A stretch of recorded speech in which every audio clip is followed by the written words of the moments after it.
నీ జీవితంలో బలపడాలి, ప్రార్థనలో బలపడాలి, నీతో సహవాసం చేయాలి.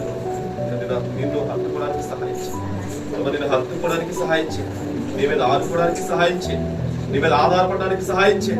నీకు విజ్ఞాపన చేయాలి. మొదటి జాములు వేసి నీ పాదాల ప్రకారం మాకు దయచేయండి. పరిశుద్ధాత్మతో నింపండి. అల్పుడును అయ్యకుడును ప్రభా, పనికిరాని వాడయ్యా, కొద్ది నిమిషాలు ప్రభా ఈ పాపిని ప్రభా సిలువ చాటు బతుపరచండి. దేవా, నన్ను ఎందుకు పనికిరాని కొద్ది నిమిషాలు ప్రభా మీరే నా నోటి పోరుగా ఉండి ప్రభా, కనబడుతున్నది నేను కాదు కదయ్యా, మీరు కనబడాలి ప్రభా. దేవా యేసయ్య, మీరు నాతో ఉంది, మీరు మాతో మాట్లాడండి ప్రభా. నీ వాక్యము దేవా రెండంచెలు గల ఖడ్గము ప్రభా, వాక్యం అయ్యున్న దేవుడు ప్రభా. ఆ వాక్యమే శరీరధారిగా మనిషికి మడిగి లోకానికి వచ్చింది యేసయ్య, నన్ను వెలిగించడానికి, చీకటిలో పాపంలో జీవించిన నన్ను రక్షించడానికి, ఆ పాపం నుంచి మమ్మల్ని విడిపించడానికి, లోకం నుంచి లోకాశ నుంచి మమ్మల్ని రక్షించడానికి ఈ లోకానికి వచ్చావు యేసయ్య. నా హృదయంలోకి ఈ యొక్క ఉదయకాల రండి ప్రభా, నేను నా హృదయంలో చేర్చుకుంటాను యేసయ్య. నీ పరిశుద్ధాత్మ హృదయాన్ని నింపుకుంటాను ప్రభా. ఖాళీ పాత్రగా ఈ స్థలానికి వచ్చానయ్యా, వడ్డీగా ఈ స్థలానికి వచ్చాను ప్రభా. నీ ఆత్మను పొందుకొని వెళ్తాను యేసయ్య. నీ వెలుగును చూసే కన్నులు నాకు దయచేయండి, నిన్ను చూసే మరణాలు మాకు దయచేయండి. ఈ ఆరాధన అంతటా మీరు మాకు తోడుగా ఉండి ప్రభా, యేసు వినగలిగిన చెవి, గ్రహించగలిగిన మా హృదయాన్ని పూర్తిగా నీకు అప్పగించుకొని ప్రభా ఈ వాక్యం అంతటా మీరు మాకు తోడుగా ఉండి నా హృదయానికి మాకు కావాల్సిన శ్రేష్టమైన వాక్యాలు మాకు దయచేయమని నజరేయుడైన యేసుక్రీస్తు నామమున వేడుకుంటున్నాను మా తండ్రి, ఆమేన్. అందరికీ వందనాలు. దేవుని వాక్యం చదువుకుందాం. మన పరిశుద్ధ గ్రంథం నుండి ప్రకటన గ్రంథము 2వ అధ్యాయము 3వ వచనం చదువుకుందాం. నీవు సహనము కలిగి నా నామము నిమిత్తము భారము భరించి అలయలేదనియు నేను ఎరుగుదును.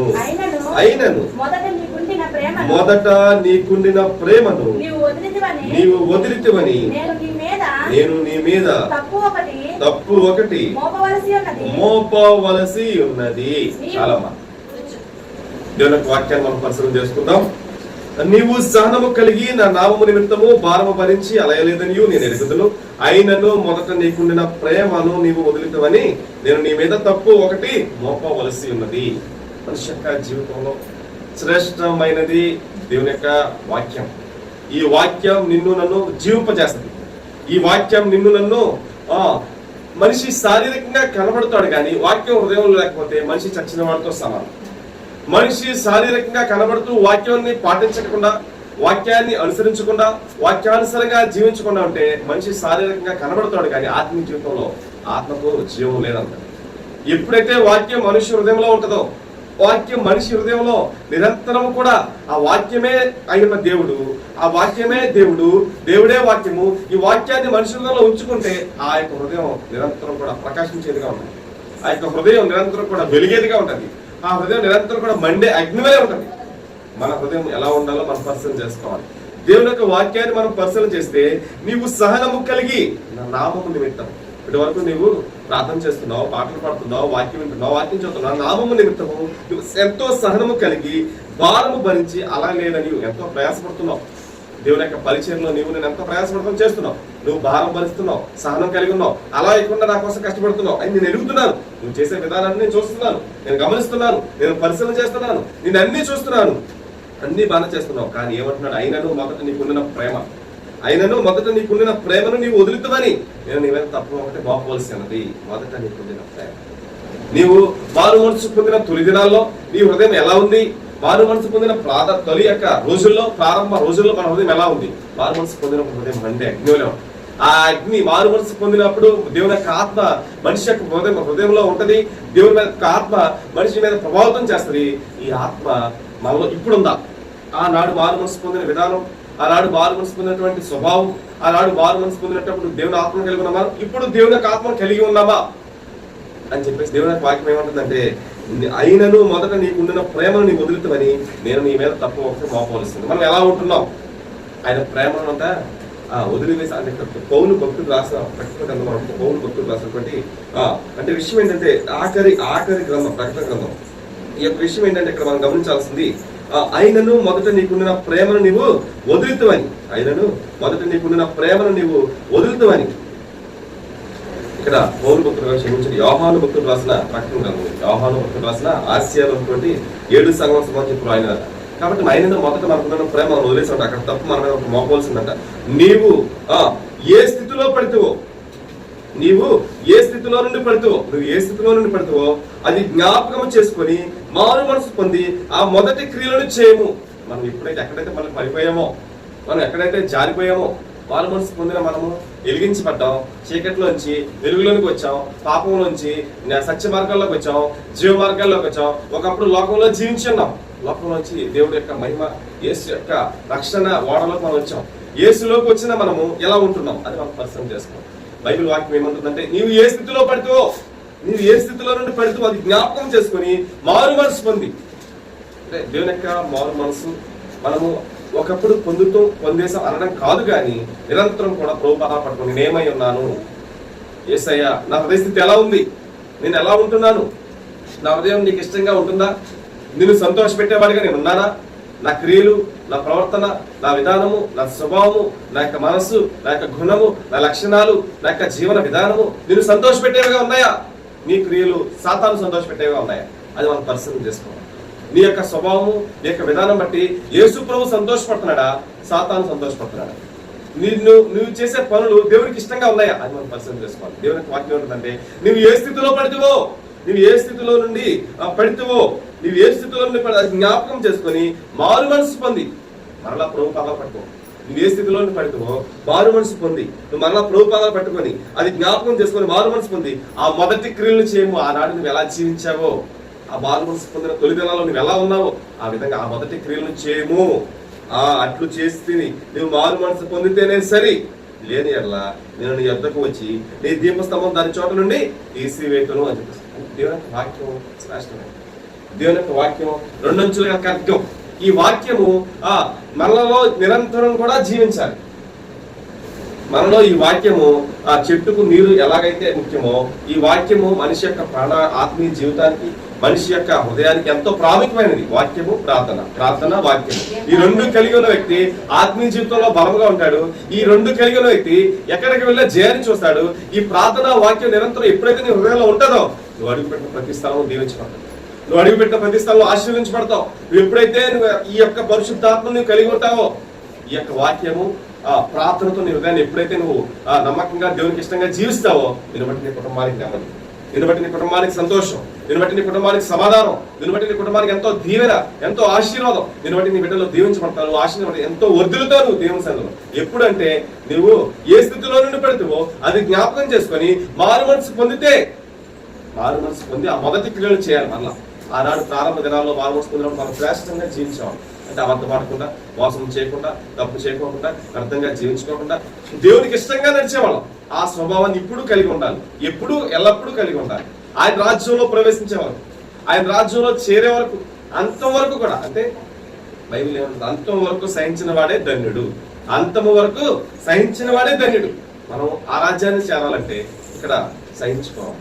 అందుకే దేవుని నీ సహనము నేను ఎరుగుతున్నావు, నువ్వు సహించుతున్నావు, నా కోసం భరిస్తున్నావు, నా కోసం నువ్వు అలాగకుండా ఎంతో ప్రయాసపడుతున్నావు, నా కోసం నువ్వు భారం భరించి సహనము కలిగి అలా లేదని నేను ఎరుగుదును. అయినా నువ్వు మొదట నీకున్న ప్రేమను వదిలేసావు. నేను మొదట నీకున్న ప్రేమను వదులుతావని ఆయన మన తప్పు మోపుతాను. కాబట్టి మనం ఏం చేయాలంటే, ఏ స్థితిలో పారిపోయామో, ఎక్కడ జారిపోయామో, ఎక్కడ తప్పిపోయామో, ఈ రోజు ఉదయం బయటకు వెళితే మనం అనేక మాటల్లో, అనేక పరిస్థితుల్లో, అనేక విధి విధానాల్లో, అనేకటువంటి జీవన ఈ యొక్క రంగంలో, జీవన అంటే మన యాత్రలో మనిషి ఏం చేస్తాడు, తప్పిపోతున్నాడు, పరిస్థితులు బట్టి కలిసిపోతున్నాడు, లోకంలో లొంగిపోతున్నాడు, లోకానికి, లోకంలో ఉన్నటువంటి ఆశలు, లోకంలో ఉన్నటువంటి పాపము మనిషిని వెంటాడుతుంది. ఏదో రకంగా పడగొట్టాలని వాడు ఏం చేస్తాడంట, కాలము వేసి ఉరులు ఒగ్గి వలలు వేసి పందాగం పొంది వాడు ప్రతి ఒక్కరిని గుచ్చి లాగుతున్నాడంట, గుచ్చి లాగుతున్నాడు. వాడు అంతా సంతోషపడి గంతులు వేస్తున్నాడు. అట్టి రీతిగా సాతానుడు నిన్ను నన్ను ఏదో విధంగా పడగొట్టాలని చూస్తున్నాడు. నువ్వు సమయానికి లేచి ప్రార్థన చేయవు కానీ సాతానుడు సమయాన్ని నేను ఏం చేయాలో చేస్తాను. నువ్వు ఎక్కువ జాములు వేసి మొరపెట్టవు కానీ వాడు మాత్రం నిన్ను అనేక విధాలుగా శోధిస్తా ఉన్నాడు. నువ్వేమి చేయాలంటే ఎక్కువ సమయం ఆయనతో గడపాలి, ఎక్కువ సమయం ప్రార్థనలో గడపాలి. ఒకసారి మనం పరిశీలన చేసుకోవాలి. మనం ఎక్కడ జారిపోయామో, ఎక్కడ లోకంలో కలిసిపోయామో, ఎక్కడ మన యొక్క విధానంలో, ఎక్కడైతే మనం ఏ విషయంలో మనం తప్పిపోయామో దాన్ని మనం పరిశీలన చేసుకోవాలి. నువ్వు దాన్ని ఏ స్థితిలో పడితేవో అది నువ్వు ఏ స్థితిలో జ్ఞాపకం చేసుకొని మారు మనసు పొంది ఆ మొదటి క్రియలు చేయము. నువ్వు ప్రారంభంలో మారు మనసు ఎలా ఉన్నావు ఆ క్రియలు మరలా చేయాలి. అప్పుడు అట్లు చేసి నువ్వు మారు మనసు పొందితేనే మళ్ళీ దేవుడు మళ్ళీ మనకు అవకాశం, అదే ఫైనల్ అవకాశం ఉంటా. వాళ్ళు చెప్తున్నాడు దేవుడు, అట్లు నువ్వు చేసి మారు మనసు పొందితేనే సరి, లేని ఎడలా నేను నీ యొద్దకు వచ్చి నీ దీపస్తంభమును దాని చోటు నుండి తీసివేదను. ఏమిటి ఈ దీపము, ఏమిటి ఈ దీపస్తంభం అంటే నరుని ఆత్మ యెహోవా పెట్టిన దీపం. అంటే ఆలస్యం చేయడానికి వీర్లేదు, లేట్ చేయడానికి వీర్లేదు. ఇంకా సమయం ఉందిలే, పర్వాలేదులే, ఏమి కాదులే, జీవిస్తున్నాను కదా, వెళ్ళిపోతున్నాయి కదా అనుకోవడానికి వీల్లేదు. ప్రతి క్షణము ప్రతి గడియ మనం అంతవరకు నమ్మకంగా ఉండాలి, అంతవరకు పరిశుద్ధతను కాపాడుకోవాలి, అంతవరకు నీతిని కాపాడుకోవాలి, అంతవరకు యథార్థతను కాపాడుకోవాలి, అంతవరకు దేవునికి ఇష్టంగా జీవించాలి, అంతవరకు దేవునికి ఇష్టంగా నడుచుకోవాలి, అంతవరకు దేవుని యొక్క స్వరూపంలో కలిగి ఉండాలి. లోకము నిన్ను గలిబిలి చేస్తాయి, లోకంలో ఉన్న పరిస్థితులు నిన్ను అల్లజడి వచ్చింది, జగడాలు వస్తాయి, అల్లలు వస్తుంది, అనేక విధాలుగా సాతాను నిన్ను ప్రలోభ పెడతాడు. కానీ ఏది ఏమైనా నువ్వు మాత్రం క్రీస్తు రక్తంలో కడిగబడిన తర్వాత ఇంకెన్నడూ వెనుకకు చూడడానికి వీల్లేదు, ఇంకెన్నడూ లోకం వైపు చూడడానికి వీల్లేదు, ఇంకెన్నడూ పాపం వైపు చూడడానికి వీల్లేదు. ఎందుకంటే క్రీస్తు యొక్క స్వరూపంలోకి నువ్వు వచ్చావు, క్రీస్తు యొక్క రూపంలో నువ్వు నిరంతరం కూడా ఆయన యొక్క స్వభావం కలిగి ఉండాలి, నువ్వు నిరంతరం కూడా ఆయన దగ్గర అవ్వాలి, నిరంతరం ఆయనలో నువ్వు సంపూర్ణం కావాలి, నీ భక్తి ఆయనలో పరిపూర్ణం అవ్వాలి. 100% వెళ్ళాలి మనం దేవునితో సహవాసంలో. మనం 100% దేవుని యొక్క పోలిక, దేవుని యొక్క రూపము, దేవుని యొక్క లక్షణాలు, యేసయ్య ఎలా జీవించాడో, యేసయ్య ఎలా నడుచుకున్నాడో, యేసయ్య ఎలాగా తను తాను తగ్గించుకొని తను తాను ఎలాగా తన యొక్క జీవితాన్ని దీన మనసు కలిగి, సాత్వికము కలిగి, లోబడే మనసు కలిగి, అన్ని విషయాలు ఎలా నమ్మకం ఉన్నాడు తండ్రి చిత్తాన్ని నెరవేర్చడానికి. నీవు నేను కూడా ఆయన చిత్తాన్ని నెరవేర్చాలి. నీ యొక్క మనసు ఆయన మనసు ఒకటైపోవాలి, నా మనసు నీ మనసు ఒకటైపోవాలి. ఎవరు? యేసయ్య మనసు మన మనసు ఒకటవ్వాలి. అప్పుడు దేవుని యొక్క ఆత్మ మనతో ఉంటుంది. దేవుని యొక్క ఆత్మ నీలో ఉంటే నువ్వు ఎక్కడ అడుగు పెడితే అక్కడ జయం, నువ్వు ఎక్కడ పెడితే అక్కడ ఆశీర్వాదం. నీ దేవుని యొక్క ఆత్మ నువ్వు కలిగి ఉంటే నీ మనసులో ఏం కావాలో దేవుడు నీకు ఇస్తాడు. నువ్వేం చేయాలంటే నువ్వు ఏ స్థితిలో పడుతున్నావు అది జ్ఞాపకం చేసుకో. ఒక్కసారి నువ్వు ఎక్కడ జారిపోయావు, నువ్వు ఎక్కడ తప్పిపోయావు, ఎక్కడ పడిపోయావు, ఎక్కడ కలిసిపోయావు, ఎక్కడ అని ఒకసారి మనం పరిశీలన చేసుకొని దాన్ని మనం ఆలోచించుకొని మనం ఎక్కడ జారిపోయామో, మనం ఎక్కడ పడిపోయామో, ఎక్కడ లోకంలో కలిసిపోయామో దాన్ని మనం పరిశీలన చేసుకొని నాకు ఆ పడిన స్థితి, ఆ తప్పిపోయిన స్థితిని మనం ఒకసారి పరిశీలన చేసుకొని నేను ఏమై ఉన్నాను అని ఒకసారి మనం క్వశ్చన్ వేసుకోవాలి. Ask your mind, ask your heart. నువ్వు ఒకసారి నీ యొక్క హృదయాన్ని క్వశ్చన్ అడుగు, నేను ఎలా ఉంటున్నాను? యేసయ్య నీతో సంబంధం కలిగి నేను ఉన్నానా? యేసయ్య నీతో నేను సహవాసం చేస్తున్నానా? నాలో నీ ఉన్నావా? నాలో నీ ఆత్మ ఉన్నా? నేను పరిశుద్ధాత్మను కలిగి ఉన్నానా? నీ ఆత్మ నాలో నివాసం చేస్తున్నా? నన్ను వదిలేసావా? ఏమైంది? దేవుని ఆత్మ సౌలుని విడిచిపోయిందట. దేవుని చేత అభిషేకించబడ్డాడు, దేవుని చేత ఆశీర్వదించబడ్డాడు, దేవుని చేత మహారాజుగా ఉన్నాడు. ఏమైపోయింది? సౌలు ఆత్మ, దేవుని ఆత్మ సౌలు విడిచిపోయి దురాత్మ ఒకటి సౌలును వెలిసిందట. అర్థమైందా? సౌలును దేవుని చేత అభిషేకించబడ్డాడు, దేవుని చేత శ్రేష్టమైన వ్యక్తిగా ఉన్నాడు, దేవుని చేత అభిషేకించబడిన రాజుగా ఉన్నాడు, కానీ దేవుని ఆత్మను కోల్పోయాడు. ఎందుకంటే తన సొంత ఆలోచన చేయడం, సొంత నడవడిక చేయడం, తన సొంత చిత్తాలు చేయడం, తన సొంతంగా జ్ఞానంగా ఆనుకోవడం. అటువంటి దేవుని యొక్క ఆత్మ అతను విడిచిపోయి దురాత్మ ఒకటి వచ్చి, ఎక్కడి నుంచి దురాత్మ మళ్ళీ అక్కడి నుంచే పైనుంచి దురాత్మ ఒకటి వచ్చి అతన్ని. అప్పుడు దావీదు మహారాజు, చిన్నవాడు బాలుడైన దావీదు, అతనికి దురాత్మ వచ్చినప్పుడల్లా అతను దావీదు మహారాజు తమ్ముడితోను నాట్యంతో నాట్యపడి దాన్ని వెలగొడతా ఉండేవాడు. అంటే మనం ఏం చేయాలంటే ప్రార్థనా శక్తి మనలో ఉంటే మనలో లోకం ఏమీ చేయలేదు. ప్రార్థనా శక్తి నీలో ఉంటే, ప్రార్థనాత్మ నువ్వు కలిగి ఉంటే, నిరంతరం ప్రార్థనతో నువ్వు ఎక్కువ సమయం గడిపితే లోకము నిన్ను కదిలించలేదు, పాపము నిన్ను అంటదు, లోకము నిన్ను ఎంతడు లోకము కలిసిపోవు. నువ్వు ఎప్పుడైతే పరిశుద్ధాత్మ కలిగి ఉంటావు నువ్వు ఎన్నడూ పాపము చేయవు, చేశావు, మోసం చేయవు, చేశావు, అన్యాయం చేయవు, చేశావు, అసత్యం పలుకుజాలవు. ఎప్పుడు అంటే యేసు యొక్క ఆత్మ నీలో ఉన్నప్పుడు, తండ్రి యొక్క ఆత్మ నువ్వు కలిగి ఉన్నప్పుడు, ఆ పరిశుద్ధాత్మ నీ హృదయాన్ని నింపుకున్నప్పుడు నువ్వు ఒకసారి క్వశ్చన్ వేసుకోవాలి. ఎలా ఉంటున్నా నేను, ఎలా జీవిస్తున్నా నేను, నీకు ఇష్టంగా నేను జీవిస్తున్నానా, నీకు ఇష్టంగా నేను నడుచుకున్నాను? ఒకసారి క్వశ్చన్ వేసుకోవాలి. మనం ఏమి చేయాలంటే నీవు మారు మనసు పొందితేనే, మారు మనసు పొందాలి. ఏమిటి మారు మనసు? ఈ మారు మనసు అంటే ఏమిటి? ఈ మారు మనసు మాకు తెలియదండి. మారు మనసు అంటారు చాలా మంది. మారు మనసు మాకు తెలియదండి. నేను సువార్త గుర్తున్నప్పుడు చాలా మంది నాతో మాట్లాడుతూ ఉంటారు.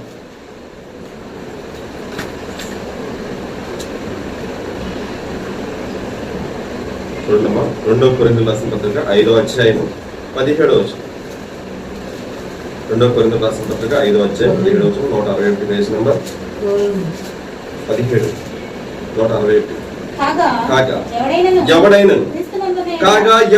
క్రీస్తునందు ఎడల వాడు నూతన సృష్టి. ఎవడైనాను క్రీస్తునందు ఎడల, ఎవడైనా సరే, నువ్వు ఎవరైనా సరే, నువ్వు ఏ కులమైనా, ఏ మతమైనా, ఏ ప్రాంతమైనా, ఏ పట్టణమైనా, ఏ జాతిని, ఎవరైనా సరే, చిన్న లేదు, పెద్ద లేదు, మతము లేదు, ప్రాంతము లేదు, జాతి లేదు, ఎవరైనా సరే, నువ్వు ఎవడైనా సరే క్రీస్తునందు ఎడల నీవు నూతన సృష్టి.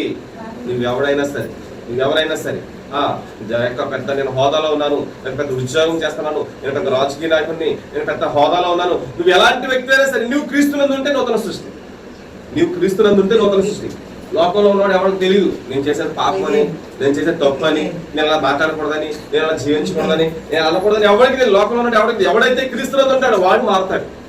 ఏ వ్యక్తి అయితే క్రీస్తు యొక్క సన్నిధికి వస్తాడో, ఏ వ్యక్తి అయితే యేసును తన సొంత రక్షణ అంగీకరిస్తాడో, ఏ వ్యక్తి అయితే క్రీస్తును తన సొంత హృదయంలో చేర్చుకుంటాడో అతను నూతన సృష్టిగా మార్చబడతాడు. ఎవడైనా క్రీస్తునందు నెలలు వాడు నూతన సృష్టి. ఏమంటే నేను దేవుడి సన్నిధికి వస్తున్నాను, ఆరాధనకి వెళ్తున్నాను, పాటలు పాడుతున్నాను, ప్రార్థన చేస్తున్నాను, సంఘంలో ఉన్నా, నేను కూడా నూతన సృష్టి అనుకున్నావేమో. కాదు కాదు, క్రీస్తునందు ఉన్న ఎడల ఎప్పుడు ఉండాలి? Not only church, not only 1-2 hours, అంటే దేవుడి సన్నిధికి వెళ్ళినప్పుడు 1 గంట 2 గంట మాత్రం కాదు, కానీ ఎప్పుడు ఎల్లప్పుడూ నిరంతరం కూడా ఆయన ఉండాలి. క్రీస్తునందు నెడల ఎవడైనా క్రీస్తునందు నెడల వాడు నూతన సృష్టి. పాతవి గతించెను, పాతవి గతించెను, ఇదిగో సమస్తమును, ఇదిగో క్రొత్తవాయను. కాబట్టి మనం ఏమి చేయాలంటే క్రీస్తునందు ఉండాలి ఎల్లప్పుడూ కూడా, ఎల్లప్పుడు ఎల్లప్పుడు నిరంతరం. నిత్య జీవితం, నిత్యము ఈ లోకములో ఈ శరీరము మనల్ని ఆత్మ మనల్ని విడిచేవారు, కానీ ఈ శరీరం మట్టిలో కలిసేవారు. ఈ యొక్క ఆత్మ ఈ శరీరము మట్టిలో కలిసి ఆత్మ దేవుని రాజ్యంలో చేరేవారు. మనం నిరంతరం కూడా బహు జాగ్రత్తగా ఆయన యొక్క వాగ్దానం నీ పట్ల ఉంది, దేవుని యొక్క ప్రణాళిక నీ పట్ల ఉంది, దేవుని యొక్క వాగ్దానం నీ పట్ల నెరవేరే వరకు నువ్వు నమ్మకం ఉండాలి. దేవుడు మాత్రం నిన్ను విడిచిపెట్టాడు, దేవుడు నిన్ను విడివాడు, ఎనబాయుడు, నిన్ను ఎప్పుడు కూడా ఆయన పట్టుకొని ఉంటాడు. ఆయన స్వహస్తాలు ఆయన చేతులు నడిపిస్తా ఉంటాడు. నువ్వేం చేయాలంటే ఆ వాగ్దానం నెరవేరే వరకు, నీ పట్ల ఉన్న దేవునికి ఉన్న వాగ్దానం నెరవేరే వరకు నువ్వు యథార్థంగా ఉండాలి. ఆ వాగ్దానం నీ పట్ల ఆయన అనుకున్న ఆలోచన నీ పట్ల నెరవేరుస్తాడు ఖచ్చితంగా. నువ్వు నమ్మకంగా ఉండాలి, పరిశుద్ధంగా ఉండాలి, యథార్థంగా ఉండాలి, నీతిగా ఉండాలి, పవిత్రంగా జీవించాలి అంతం వరకు. అప్పుడు ఆయన గొప్ప మేలు. బైబిల్ వాక్యం అదే అంటుంది, ఎవడైనా క్రీస్తునందు నెడల వాడు నూతన సృష్టి. క్రీస్తునందు ఉంటేనే నూతన సృష్టి. నువ్వు నీ దగ్గర ఇంత ధనం ఉంటే నువ్వు నూతన సృష్టి అలా వాక్యం. నీ దగ్గర ఇంత పొలము, ఇంత ఆస్తి, ఇన్ని బిల్డింగులు, నువ్వు రాజకీయ నాయకుడైతే నూతన సృష్టి అలా వాక్యం. ఎవడైతే క్రీస్తునందు ఉంటాడో, యేసునందు ఉన్నవాడు నూతన సృష్టి. యేసుని అంగీకరించినవాడు నూతన సృష్టి. యేసుని వెంబడించేవాడు నూతన. యేసుని కలిగి ఉండాలి నిరంతరం. యేసుని కలిగి ఉంటేనే నూతన సృష్టి. లోకంలో ఏది లేదు. నూతన సృష్టి అనగా ఏంజల్ అయిపోవాలి. ఏంజల్ మనసు మన మనసు ఒకటి అయిపోవాలి. ఏంజల్ మనం బ్రతకాలి, ఏంజల్లా జీవించాలి, ఏంజల్ చూడండి అలా ఉంటుందో అలా చేయాలి. అంటే ఆ యొక్క మనసు మనలో ఉండాలి. ఎవడైనా క్రీస్తునందు వాడు నూతన సృష్టి. క్రీస్తునందు ఎల్లప్పుడూ ఉండాలి. ఆదివారం ప్రార్థనకు వచ్చినప్పుడు అయితే మనం దేవుని ప్రార్థన చేసుకున్నప్పుడు మాత్రం కాదు, కానీ ఆయన యొక్క రూపము, ఆయన యొక్క స్వరూపము, ఆయన యొక్క గుణము, ఆయన లక్షణాలు, ఆయన మనస్సు ఎల్లప్పుడూ మనం కలిగి ఉండాలి. ఆయన ఒక మాదిరి చూపించాడు. మనిషి తప్పు చేయకుండా బతకగలడు, మనిషి అబద్ధం ఆడకుండా బ్రతకగలడు, మనిషి అన్యాయం చేయకుండా జీవించగలడు, మనిషి యథార్థంగా జీవించగలడు, మనిషి నీతిగా బ్రతకగలడు, మనిషి ఎదుటి వ్యక్తిని నిందించకుండా బాధ పెట్టకుండా ఆ ఎదుటి వ్యక్తిని ప్రేమించే మనసు, క్షమించే మనసు, జాలి చూపించే మనసు, దయ చూపించే మనసు, కరుణ చూపించే మనసు, వాత్సల్యం చూపే మనసు, ఇవన్నీ కలిగి యేసయ్య జీవించాడు. ఈ లోకంలో కేవలం 3.5 సంవత్సరం మాత్రమే పరిచయం చేశాడు. ఆయన చేసిన పరిచర్య లెక్కింప సత్యంగా సైన్యమై నిలిచారు. అనేక మంది యేసు యొక్క స్వరూపంలోకి వచ్చారు. అనేక మంది మనకంటే ముందు అనేక మంది దేవుని యేసుని అనేక మంది వెలిగించారు. నీవు కూడా నేను కూడా అనేక మంది వెలిగించాలి. ఎప్పుడు దీపస్తంభం మీద మనం ఉండాలి. చీకట్లో ఉన్న మనం దేవుడు వాక్యం ద్వారా వెలుగులోకి వచ్చాం. లోకంలో పాపంలో జీవితం మనం వెలుగులోకి వచ్చాం. వెలుగులోకి వచ్చిన మనము ఎక్కడైనా జారిపోతున్నామేమో, ఎక్కడైనా తప్పిపోతున్నామేమో, ఎక్కడైనా లోకంలో పాపంలో కలిసిపోతున్నామో ఒకసారి పరిశీలన చేసుకోవాలి. నేను ఏమై ఉన్నాను, నా పరిస్థితి ఎలా ఉంది మనం పరిశీలన చేసుకోవాలి. ఎక్కడన్నా జారిపోతే మరలా మారు మనసు పొంది ఆ మొదటి క్రియలు చేయాలి. అట్లు చేస్తేనే సరి. లేకపోతే అంట మన దీపస్తంభం అనగా దీపము నరుని ఆత్మ యెహోవా పెట్టిన దీపము. ఈ దీపాన్ని దేవుడు అంటే తీసేసుకుంటున్నాడు. కాబట్టి మనం మెలకుగా ఉండాలి, ప్రార్థన చేసుకోవాలి, జ్ఞానంగా ఉండాలి, జాగ్రత్తగా ఉండాలి, దేవుని యందు భయభక్తులు కలిగి దేవుని త్రోవల్లో నిరంతరం నడిచేవారిగా ఉండాలి. దేవుని యొక్క వాగ్దానం నెరవేరే వరకు మనము నిరంతరం కూడా వణుకుతూ ఉండాలి, భయపడదు. నిరంతరం కూడా ఆయన త్రోవలు నడుద్దాం, ప్రార్థన చేసుకుందాం. ప్రతి ఒక్కరు మోకరించి ప్రార్థన చేసుకుందాం. ఈ యొక్క ఉదయకాల ఏసై మీతో మాట్లాడు, దాన్ని బలపరచండి. ఏసై ప్రతి ఒక్కరు ప్రార్థన చేసుకుంటాం. దేవా నేనేమయ్యానో నాకు అర్థం చేయండి. నన్ను క్షమించండి. వ్యక్తి చేస్తున్నాను అనుకుంటాను దేవా, దాన్ని జారిపోతున్నానయ్యా, కలిసిపోతున్నానయ్యా, పాపానికి లొంగిపోతున్నానయ్యా, దేవా లోకానికి లొంగిపోతున్నానయ్యా, నా కాశీల్లోకి వంగిపోతున్నానయ్యా. దయతో నన్ను క్షమించండి. లోకంలో శరీరాశ నేత్రాశ జీవనం 4 ఏళ్ళు వచ్చేస్తున్నాయ్యా. దయతో క్షమించండి, దయతో క్షమించండి. ప్రార్థన చేయలేకపోతున్నానయ్యా, నీ పాదాలు పెట్టుకోలేకపోతున్నానయ్యా, వేకుచాలను లేవలేకపోతున్నానయ్యా, కురికి నిద్రించే వాళ్ళ ఉన్నారయ్యా, సోమరి వలె ఉన్నారయ్యా, సోమరి వలె ఉన్నారయ్యా, దేవ నిద్రాత్మ కలిగి ఉన్నారయ్యా, బద్ధకంగా ఉన్నారయ్యా. ఈ సమయాన్ని కేటాయించలేకపోతున్నానయ్యా, ఈ సమయాన్ని దొంగిలిస్తున్నాను. దయతో క్షమించండి, దయతో క్షమించండి. నన్ను కడగండి, నన్ను సరిచేయండి, నన్ను సరిదిద్దండి. నీ పరిశుద్ధ రక్తంలో విమోచించండి. ఇష్టంతో నన్ను కడగండి అయ్యా, హిమముఖాన్ని తెల్లగా నన్ను మార్చండి అయ్యా. యేసయ్యా నన్ను క్షమించయ్యా. ప్రభువా దీపస్తంభము తీసివేస్తారంటావు ప్రభువా, నన్ను ఆత్మని యెహోవా పెట్టిన దీపము ప్రభువా. దేవా నేను సరి చేసుకుంటాను ప్రభువా, నేను ఒప్పుకుంటాను ప్రభువా, నేను విడిచిపెడతాను ప్రభువా. యేసయ్యా నన్ను జ్ఞాపకం చేసుకోండి అయ్యా, నన్ను జ్ఞాపకం చేసుకో యేసయ్యా, నన్ను జ్ఞాపకం చేసుకో యేసయ్యా. రవి ఉదయ కాల్సిన ప్రభువా, దేవా ఎవడైతే క్రీస్తునందు ఉంటాడో వాడు నూతన సృష్టి. నిరంతరం నేను కలిగి ఉండాలయ్యా, నిరంతరం నీ పోలికలో జీవించాలయ్యా, నిరంతరం నీ ఆత్మను పొందుకొని ఉండాలయ్యా, నిరంతరం నీ పరిశుద్ధాత్మ నా హృదయంలో ఉండాలి, నిరంతరం నీ ఆత్మ కలిగి నేను జీవించాలి ప్రభా. నీ ఆత్మ నాలో ఉండాలి ప్రభా, నీ పరిశుద్ధాత్మ నా హృదయంలో స్థిర నివాసం చేయాలి. యేసయ్యా దయతో నన్ను క్షమించండి, నా ఉదయతను మన్నించండి. జారిన స్థితి నాకు అర్థం చేయండి, తప్పిపోయిన స్థితి నాకు అర్థం చేయండి, పడిపోయిన స్థితి నాకు అర్థం చేయండి. మారు మనసుకొని సరి చేసుకుంటానయ్యా, మరలా మొదటి క్రియలు చేస్తాను ప్రభా, నీకు నమ్మకంగా జీవిస్తానయ్యా. దయతో నన్ను క్షమించండి, దయతో నన్ను క్షమించండి. ప్రార్థన చేసుకుందాం, ప్రార్థన చేసుకుందాం. మహోన్నతుడా, మహాగణ, సజీవుడా, సర్వాధికారి, జీవగల యేసయ్యా, జీవాధిపతి యేసయ్యా, మంచి నేలవలి మా హృదయం ఉండాలి ప్రభా, మంచి నేలవలి మా హృదయం ఉండాలి ప్రభా. ఆ విత్తనాలు విత్తినప్పుడు మంచి నేలపడి విత్తనం వలె వాక్యం హృదయంలో ప్రభా నిరంతర ఫలం దయచేయండి, నిరంతర ఫలం మాకు దయచేయండి ప్రభా. యేసయ్యా వాక్యం ప్రభా, దేవుడైన వాక్యం వాక్యం మా హృదయంలో స్థిర నివాసం చేయాలి. వాక్యానుసరంగా నడుచుకున్న నడకలు మాకు దయచేయండి. వాక్యాన్ని విడిచిపెట్టడం కాదేసయ్యా, వాక్యం సరిగ్గా జీవించాలి, వాక్యానుసరంగా నడుచుకోవాలి, వాక్యం మా క్రియలో కనబడాలి ప్రభా. సహాయం చేయండి, అన్ని విషయాలు మీరు బలపరచండి. ఈ ఆరాధనతో మీరు తోడుగా వందనాలు ప్రభా. అందరూ మీరు బలపరచండి, కుటుంబాన్ని మీరు దర్శించండి, కుటుంబంలో ఏకాత్మ దయచేయండి, ఏక మనసు దయచేయండి, సమాధానం దయచేయండి, నెమ్మది దయచేయండి, అప్పుల సమస్యల నుంచి విడిపించండి, ఆర్థిక పరిస్థితులు మెరుగుపరచండి, ఉద్యోగాలు మీరు తోడైనండి, వెలుచున్న రాకపోకల్లో తోడైనండి. ప్రతి కుటుంబానికి క్షేమము దయచేయండి, ప్రతి కుటుంబానికి ఆరోగ్యం దయచేయండి, ప్రతి కుటుంబం సమస్యల నుంచి విడిపించి శోధన నుంచి విడిపించండి. కష్టాలు శ్రమలు సమస్యల నుంచి కొనగడానికి వీల్లేదు, బలహీనపడడానికి వీల్లేదు. ఈ బలమును దయచేయండి, ఈ శక్తిని దయచేయండి. అంతవరకు ప్రతి కుటుంబానికి జ్ఞాపకం చేసుకోండి. మాటలు ప్రతి ముద్రించబడాలి ప్రభా, వాటిని నిన్ను హత్తుకోవాలి ప్రభా, నిన్ను హత్తుకోవాలి ప్రభా. మా హృదయాన్ని పూర్తిగా నీకు అప్పగించుకోవాలి యేసయ్యా. మీరే సహాయం చేయండి. ఎనికే పడ ఆరాధన తోడైనండి, మాచవరంలో ఆరాధన తోడైనండి. అన్ని విషయాలు మీరే సహాయం చేసి బలపరిచి నీ పరిశుద్ధాత్మతో నింపి అంతవరకు ప్రభా నీ దయలో నీ కృపలో నిన్ను మీ వర్ధిల్లడానికి సహాయం చేయండి. నీ పరిశుద్ధాత్మతో నింపి ప్రభా మేము చేర్చిన ప్రతి మాకు ధైర్యాన్ని పుట్టించాలి ప్రభా. అంత నాతో కాపాడుకోవడం మీరు సహాయం చేయండి. నజరేయుడైన యేసుక్రీస్తునామమున వేడుకుంటున్నాను మా తండ్రి, ఆమేన్. మన తండ్రి అయిన దేవుని ప్రేమ, కుమారుడైన యేసుక్రీస్తు యొక్క కృప, పరిశుద్ధాత్మ యొక్క అన్యోన్య సహవాసం సదాకాలం మనందరికీ తోడేయండి. ఆయన రాజ్యంలో చేరే మనందరము చేయునుగాక. ఆమేన్. అందరూ